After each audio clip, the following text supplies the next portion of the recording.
അദ്ദേഹം 18-ാം വയസ്സിൽ വിവാഹം കഴിച്ചിട്ട് ആദ്യം ചെയ്യുന്നത് ഭാര്യയോട് താലി പൊട്ടിക്കാൻ പറയാണ്. താലി ഒരു വേലിയാണ് എന്നാണ് പെരിയോർ അന്ന് പ്രഖ്യാപിച്ചത്. ഭാര്യയോട് കുറിച്ച് പറയുന്നവർ പലപ്പോഴും നവോത്ഥാനത്തെ ഒരൊറ്റ ശിലാരൂപമായിട്ടാണ് കാണാറുള്ളത്. അതിനകത്ത് വലിയ യുക്തിയില്ല. നവോത്ഥാനം പല രീതിയിൽ, പല രൂപത്തിൽ, പല ആശയങ്ങളിലൂടെ പടർന്നു കയറിയ ഒന്നാണ്. അതിൻ്റെ വിവിധ അടരുകളെക്കുറിച്ച് സൂക്ഷ്മമായിട്ട് പഠിക്കുന്നതിനുള്ള ശ്രമങ്ങൾ സമീപകാലത്താണ് മലയാളത്തിൽ ഉണ്ടായിട്ടുള്ളത്. ധാരാളം പേർ ബ്രഹ്മാനന്ദ സ്വാമി ശിവയോഗിയെക്കുറിച്ചും വാഗ്ഭടാനന്ദനെക്കുറിച്ചും പൊയ്കയിലപ്പച്ചനെക്കുറിച്ചും ഒക്കെ ഇപ്പോൾ ഗൗരവത്തോടു കൂടി സംസാരിച്ച് തുടങ്ങിയിട്ടുണ്ട്. അതിനിയും ആ പ്രവണത ഇനിയും തുടരാനാണ് സാധ്യത. എങ്ങനെയാണ് ബ്രഹ്മാനന്ദ സ്വാമി ശിവയോഗികൾ പഴയ ഹൈന്ദവ സമൂഹത്തിനകത്ത് ആ ഹൈന്ദവ സമൂഹത്തിൻ്റെ മുഴുവൻ അടിത്തറയും തകർത്ത് കളയുന്ന രീതിയിലുള്ള ഒരു ആശയത്തെ ആനന്ദമതത്തിൻ്റെ ഉള്ള വളരെ സ്ഫോടനാത്മകമായ ഒരാശയത്തെ മുന്നോട്ട് വെച്ചത് എന്ന് നമ്മൾ പഠിക്കേണ്ടതുണ്ട്.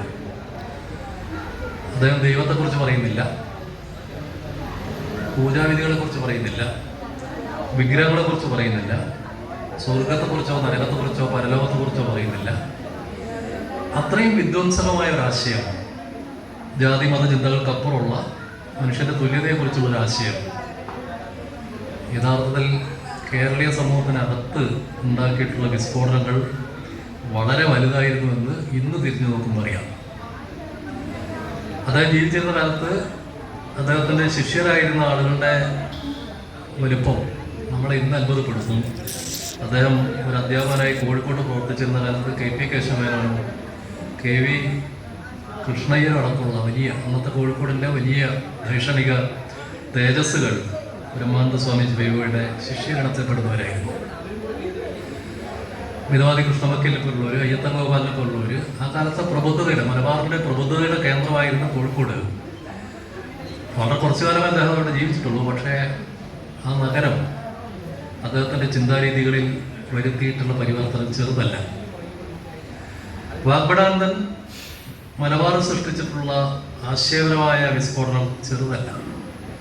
അതുകൊണ്ട് ആലുവയിലെ അദ്വൈതാശ്രമത്തിൽ വെച്ച് വാഗ്ഭടാനന്ദനും ശ്രീനാരായണ ഗുരുദേവനും തമ്മിൽ നടന്ന ആ സംവാദത്തിൽ വളരെ വിനയത്തോടെയാണ് ശ്രീനാരായണ ഗുരുദേവൻ വാഗ്ഭടാനന്ദനെ കേട്ടിരിക്കുന്നത് എന്നുള്ളത് ചെറിയ കാര്യമല്ല. വാഗ്ഭടാനന്ദൻ്റെ വളരെ ധീരമായ പ്രഖ്യാപനങ്ങൾ, ആശയപരമായ അന്വേഷണങ്ങൾ ശിവയോഗിയിൽ നിന്ന് ആരംഭിച്ചതാണ്. മിക്കവാറും തമിഴ്നാട്ടിലെ സിദ്ധ പാരമ്പര്യത്തിൻ്റെ, പഴയ ബുദ്ധ പാരമ്പര്യത്തിൻ്റെ തുടർച്ച എന്ന നിലയ്ക്ക് ശിവയോഗി, ബ്രഹ്മാനന്ദ സ്വാമി ശിവയോഗി കേരളത്തിൽ അവതരിപ്പിച്ചിട്ടുള്ള ആശയങ്ങൾ, ആ ആശയങ്ങൾക്ക് കേരളത്തിൽ തുടർച്ചയില്ലാതെ പോയത് അദ്ദേഹത്തിനൊരു ആ നിലയ്ക്കുള്ളൊരു അതിശക്തമായ സംഘടനാ രൂപമില്ലാത്തതുകൊണ്ടാണ്.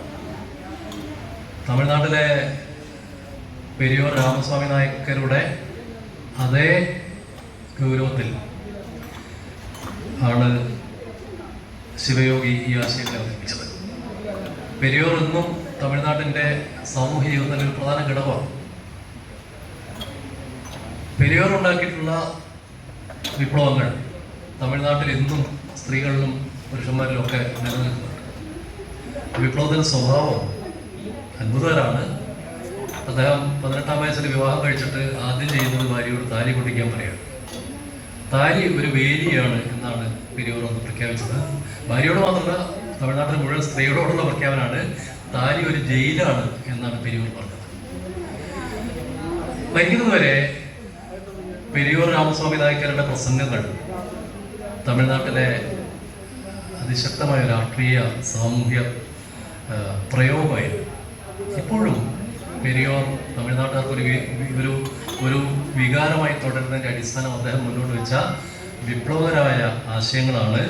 അത്തരം ആശയങ്ങളെ കേരളത്തിൽ കൊണ്ടുവരാനും പിന്തുടരാനും കഴിഞ്ഞ ഒരാൾ വലിയ സ്വാധീനം നമുക്ക് ബ്രഹ്മാനന്ദ സ്വാമി ശിവയോഗിയിൽ കാണാം.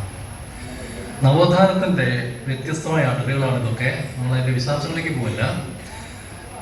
ഇതൊക്കെ ഒരുപക്ഷെ എനിക്ക് തോന്നി, ഞാൻ ഈ വിഷയത്തിൽ പഠിച്ചു പോയപ്പോൾ എനിക്ക് തോന്നിയ ഒരു കാര്യമാണ്, ഇതെല്ലാം കൊളുത്തിയത് ഒരൊറ്റ ദീപശിഖയിൽ നിന്നാണ്. അത് മഹാരാഷ്ട്രയിലെ മഹാത്മാ ഫൂലെയിൽ നിന്നാണ്. ഇന്ത്യയിൽ ആദ്യമായി മഹാത്മാ ഫൂലെയാണ്, ജ്യോതിബ ഫൂലെയാണ് സ്ത്രീകൾക്ക് വേണ്ടി വിദ്യാലയം ആരംഭിക്കുന്നത്. അവിടെ കുട്ടികളെ പഠിപ്പിക്കാൻ ഒരു വനിതാ ടീച്ചർ വേണം എന്ന ആരെയും കിട്ടാത്ത ഒരു അവസ്ഥയിൽ തൻ്റെ ഭാര്യയെ അക്ഷരം പഠിപ്പിച്ച് ടീച്ചറാക്കി ഈ സ്ത്രീകളുടെ വിദ്യാലയങ്ങൾ തുടങ്ങുകയാണ് ഫൂലെ ചെയ്തത്. നമ്മളിപ്പോൾ മഹാരാഷ്ട്രയിലെ നാസിക് എന്ന് പറയുന്ന നഗരത്തിൽ ചെന്നാൽ ഇന്ത്യയുടെ റിസർവ് ബാങ്കിന് വേണ്ടി നോട്ടടിക്കുന്ന പ്രസ്സൊക്കെ ഉണ്ടായിരുന്ന സ്ഥലമാണ് നാസിക്. ഇപ്പം അത് ലണ്ടനിലാണ് അടിക്കാറ്, നാസിക്കിൽ അടിക്കാറില്ല. ഗ്ലോബലൈസേഷൻ വന്നൊരു മാറ്റമാണ്. നാസിക്കിൽ ചെന്ന് കഴിഞ്ഞാൽ നാസിക്കിലെ നഗരത്തിൽ നമ്മൾ ഇറങ്ങിയാൽ ആ നഗരത്തെ മുഴുവൻ നോക്കിക്കൊണ്ട് നിൽക്കുന്ന 2 പ്രതിമകളുണ്ട്. ഒരൊറ്റ സ്റ്റാച്ചു ആണ്. അത് ജ്യോതിബ ഫുലെയുടെയും ഭാര്യയുടെയും പ്രതിമയാണ്, 2 പേരുടെയും കൂടി പ്രതിമയാണ്. അവര് ഈ നാസിക് നഗരത്തെ വീക്ഷിക്കുന്ന പ്രതിമ യഥാർത്ഥത്തിൽ ഇന്ത്യയിലെ സാമൂഹ്യ നവോത്ഥാനത്തിന്റെ സ്മാരകമാണ്.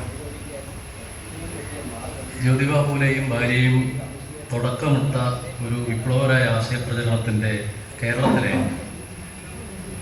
അതിവിടെ നേരത്തെ സംസാരിച്ച സുജയ ടീച്ചർ ഉൾപ്പെടെയുള്ളത് പറഞ്ഞിട്ടുണ്ട്, സ്ത്രീകളെ എങ്ങനെയാണ്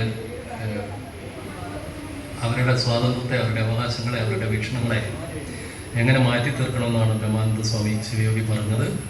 അത് ഫൂലെയിൽ നിന്ന് ആരംഭിക്കുന്ന ഒരു പ്രവർത്തനത്തിൻ്റെ തുടർച്ചയും വളർച്ചയും കൂടിയാണ്.